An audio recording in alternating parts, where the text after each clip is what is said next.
प्रभु आप लोगों के साथ हो और आपके साथ भी। संत यूहन्ना के अनुसार प्रभु यीशु मसीह का पवित्र दुख भोग।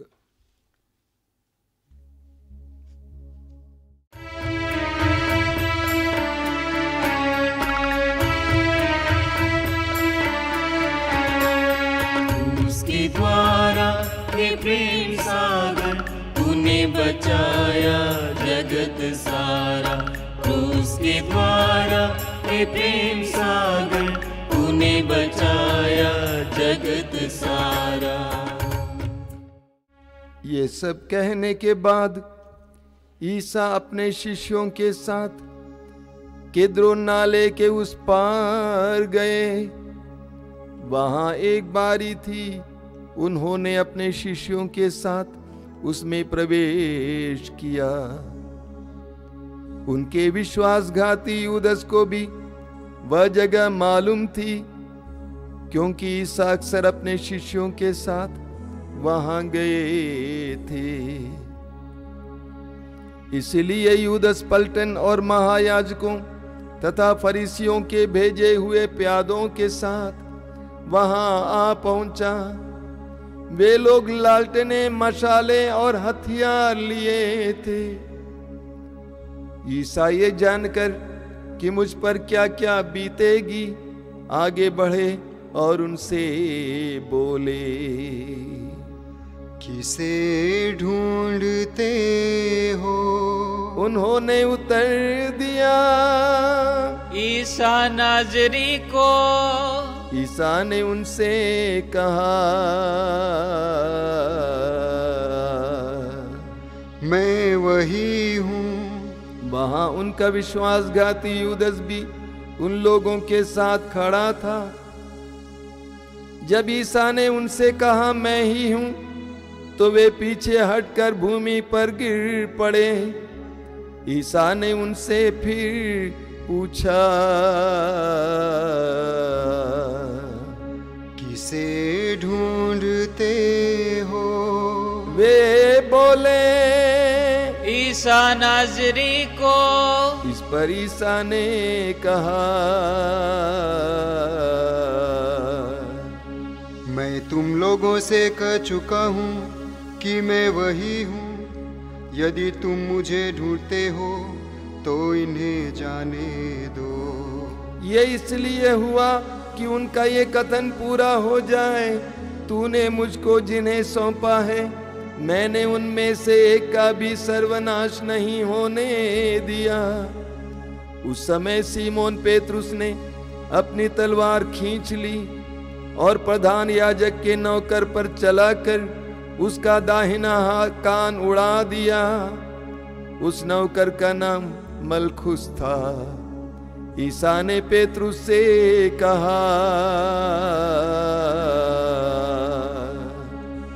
तलवार म्यान में कर लो। जो प्याला पिता ने मुझे दिया है, क्या मैं उसे नहीं पीऊं? तब पलटन कप्तान और यहूदियों के प्यादों ने ईसा को पकड़कर बांध लिया। वे उन्हें पहले अन्नस के यहाँ ले गए, क्योंकि वह उस वर्ष के प्रधान याजक कैफस का ससुर था। यह वही कैफस था जिसने यहूदियों को यह परामर्श दिया था, अच्छा यही है कि राष्ट्र के लिए एक ही मनुष्य मरे। सीमोन पेतरुस और एक दूसरा शिष्य ईसा के पीछे पीछे चले। यह शिष्य प्रधान याजक का परिचित था और ईसा के साथ प्रधान याजक के प्रांगण में गया, किंतु पेतरुस फाटक के पास बाहर खड़ा रहा। इसीलिए वह दूसरा शिष्य जो प्रधान याजक का परिचित था फिर बाहर गया और द्वारपाली से कहकर पेतरुस को भीतर ले आया। द्वारपाली ने पेतरुस से कहा, कहीं तुम भी तो उस मनुष्य के शिष्य नहीं हो? उसने उत्तर दिया, नहीं हूँ। जाड़े के कारण नौकर और प्यादे आग सुलगाकर ताप रहे थे। पेतरुस भी उनके साथ आग तापता रहा। प्रधान याजक ने ईसा से उनके शिष्यों और उनकी शिक्षा के विषय में पूछा। ईसा ने उत्तर दिया,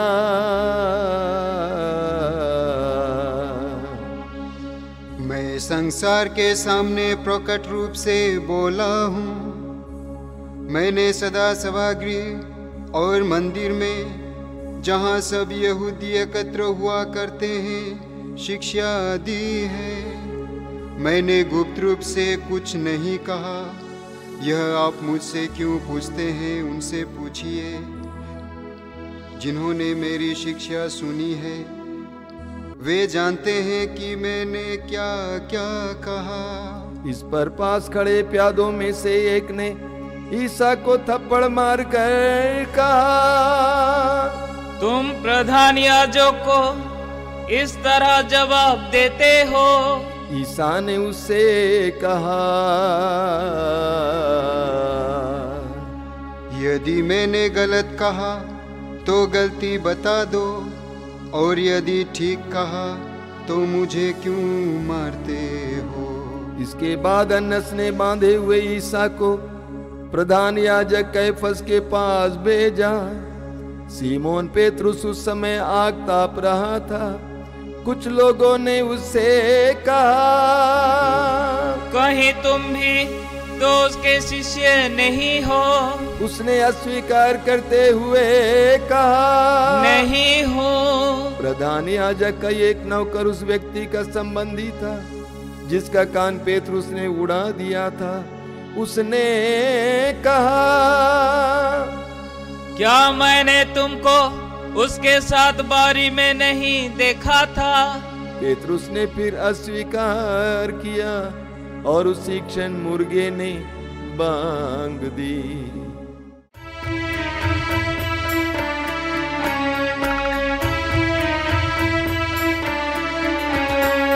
पापों से अपने हमने प्रभु को किया स्वीकार, है यीशु तुझको। पापों से अपने हमने प्रभु को किया स्वीकार, है यीशु तुझको। तब वे ईसा को कैफस के यहाँ से राज्यपाल के भवन ले गए। अब भोर हो गया था। वे भवन के अंदर इसलिए नहीं गए कि अशुद्ध न हो जाएं, बल्कि पास्का का मेमना खा सके।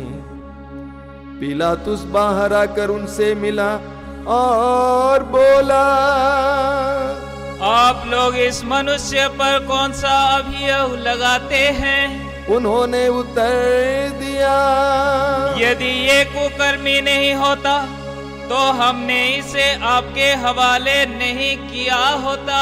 पिलातुस ने उनसे कहा, आप लोग इसे ले जाइए और अपनी संहिता के अनुसार इसका न्याय कीजिए। यहूदियों ने उत्तर दिया, हमें किसी को प्राण दंड देने का अधिकार नहीं है। यह इसलिए हुआ कि ईसा का वो कथन पूरा हो जाए जिसके द्वारा उन्होंने संकेत किया था कि उनकी मृत्यु किस प्रकार की होगी।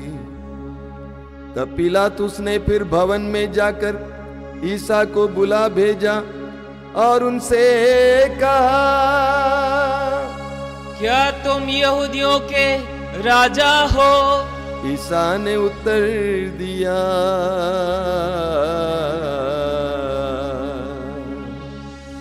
क्या आप यह अपनी ओर से कहते हैं या दूसरों ने आपसे मेरे विषय में यह कहा है? पिलातुस ने कहा, क्या मैं यहूदी हूँ? तुम्हारे ही लोगों और महायाजकों ने तुम्हें मेरे हवाले किया। तुमने क्या किया है? ईसा ने उत्तर दिया, मेरा राज्य इस संसार का नहीं है। यदि मेरा राज्य इस संसार का होता तो मेरे अनुयायी लड़ते और मैं यहूदियों के हवाले नहीं किया जाता।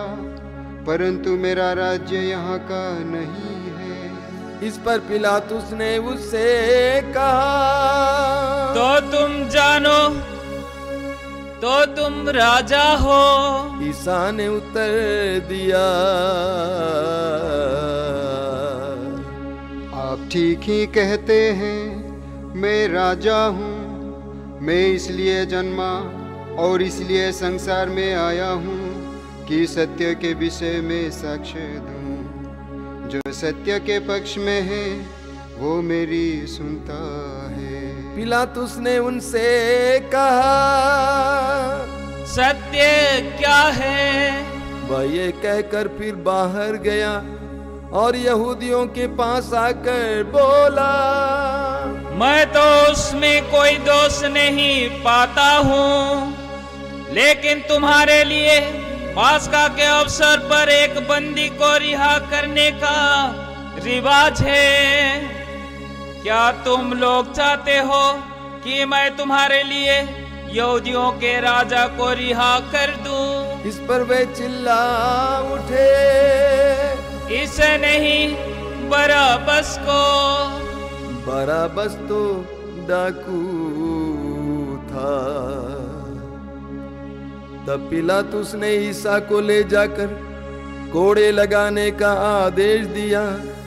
सैनिकों ने कांटों का मुकुट गूंथकर उनके सिर पर रख दिया और उन्हें बैंगनी कपड़ा पहनाया। फिर वे उनके पास आकर कहते थे,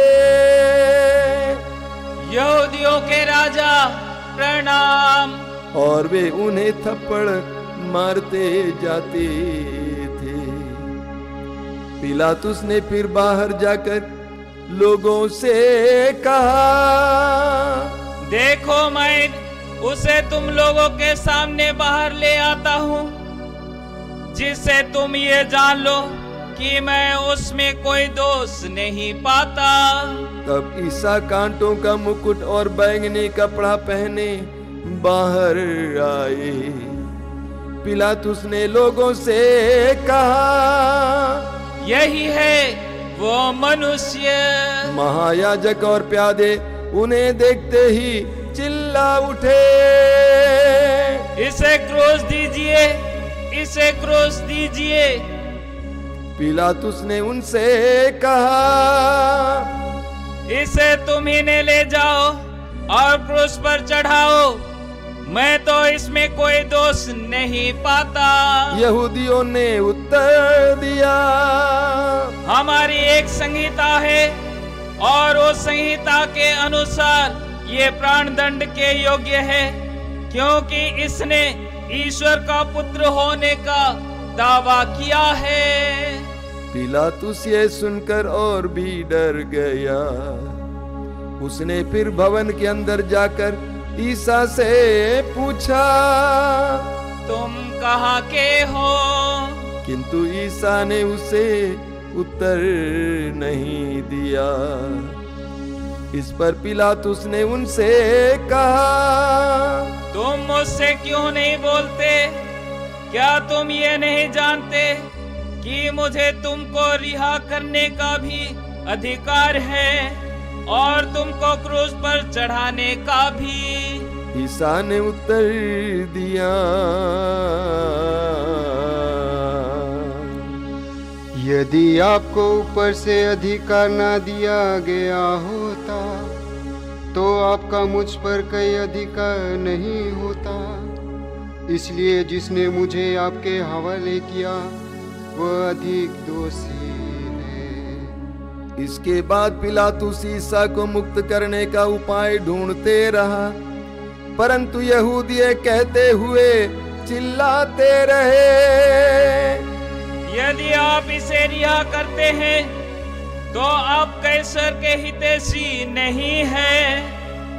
जो अपने को राजा कहता है वो कैसर का विरोध करता है। यह सुनकर पिलातुस ने ईसा को बाहर ले आने का आदेश दिया।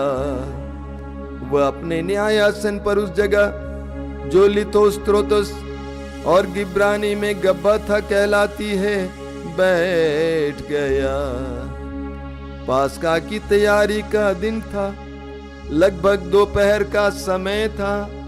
पिलातुस ने यहूदियों से कहा, यही है तुम्हारे राजा।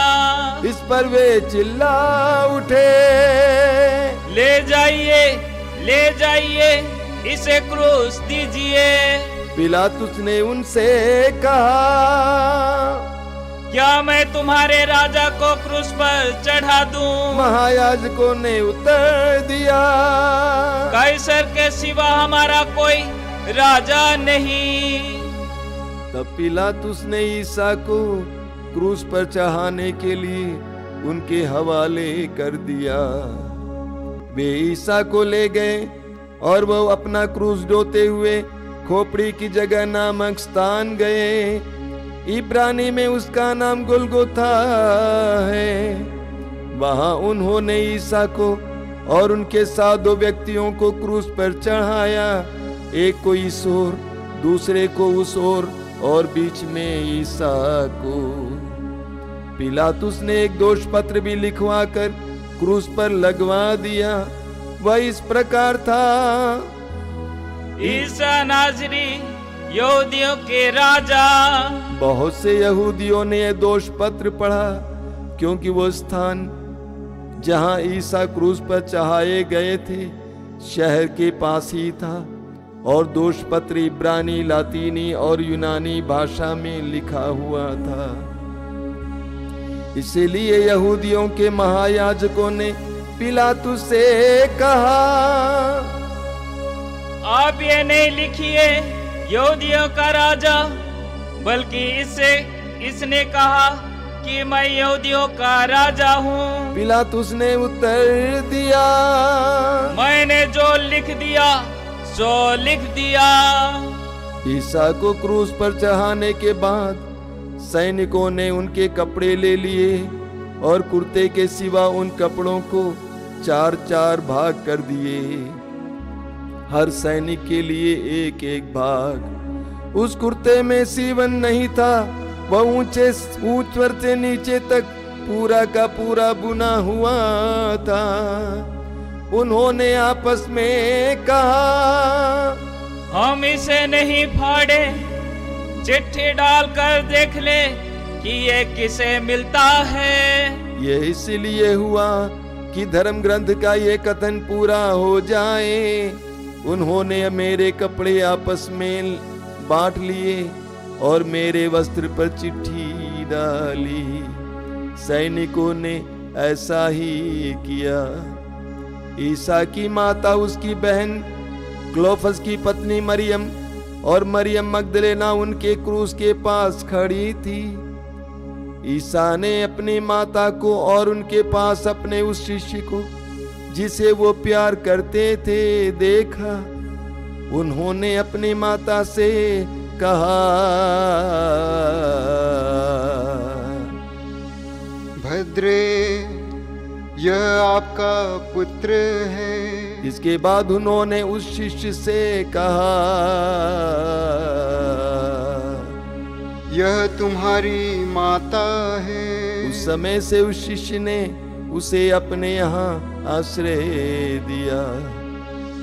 तब ईसा ने यह जानकर कि अब सब पूरा हो चुका है, धर्म ग्रंथ का लेख पूरा करने के उद्देश्य से कहा, मैं प्यासा हूँ। वहां खट्टी अंगूरी से भरा एक पत्र रखा हुआ था।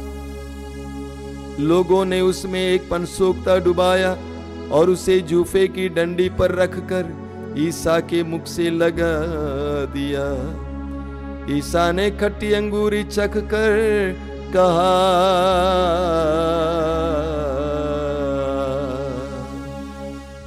सब पूरा हो चुका है, और सिर झुकाकर प्राण त्याग दिए।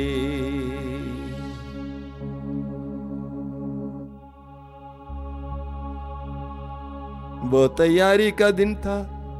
यहूदी नहीं चाहते थे कि शव विश्राम के दिन क्रूस पर रह जाए, क्योंकि उस विश्राम के दिन बड़ा त्योहार पड़ता था। उसने पिलातुस से निवेदन किया कि उनकी टांगें तोड़ दी जाएं और शव हटा दिए जाएं। इसलिए सैनिकों ने आकर ईसा के साथ क्रूस पर चढ़ाए हुए पहले व्यक्ति की टांगें तोड़ दी, फिर दूसरे की। जब उन्होंने ईसा के पास आकर देखा कि वो मर चुके हैं, तो उन्होंने उनकी टांगें नहीं तोड़ी, लेकिन एक सैनिक ने उनकी बगल में भाला मारा और उसमें से तुरंत रक्त और जल बह निकला। जिसने ये देखा है वही इसका साक्ष्य देता है, और उसका साक्ष्य सच्चा है।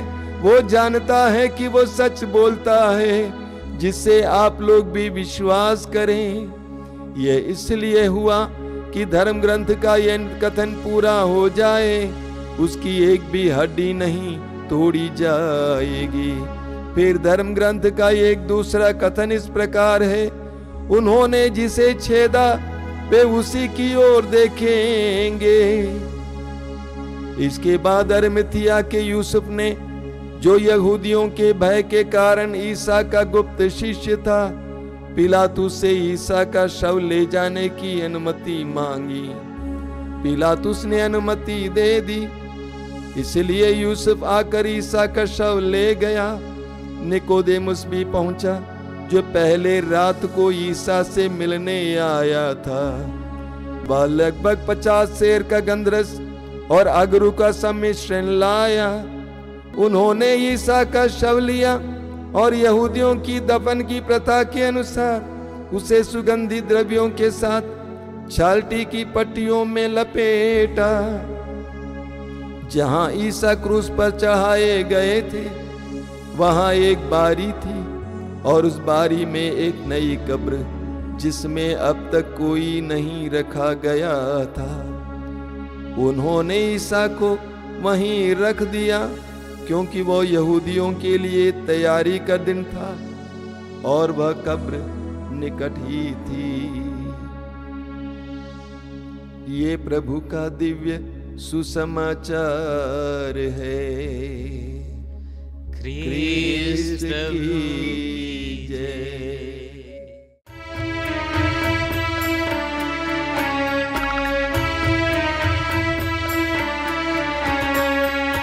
उसके द्वारा हे प्रेम सागर, तूने बचाया जगत सारा। क्रूस के द्वारा हे प्रेम सागर, तूने बचाया जगत सारा।